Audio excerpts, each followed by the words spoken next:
నిద్రిస్తున్న ఓ మనిషి మేలుకో, క్రీస్తు నీపై ప్రకాశిస్తాడు. మీరు ఏ విధంగా జీవిస్తున్నారో జాగ్రత్తగా గమనించండి. బుద్ధిహీనుల్లా కాక బుద్ధిగలవారిలా జీవించండి. ఇవి మంచి రోజులు కావు గనుక వచ్చిన ప్రతి అవకాశాన్ని ఉపయోగించుకోండి. మూర్ఖంగా ప్రవర్తించకండి. ప్రభువు ఆంతర్యాన్ని తెలుసుకోండి. మత్తు పదార్థాలు త్రాగుతూ త్రాగుబోతుల్లా జీవించకండి.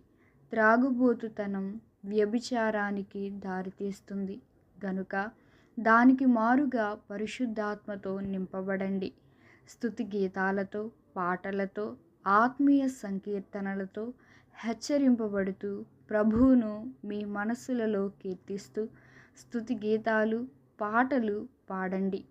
మన ప్రభు అయిన యేసుక్రీస్తు పేరట తండ్రి అయిన దేవునికి అన్ని వేళలా కృతజ్ఞతలు చెల్లించండి.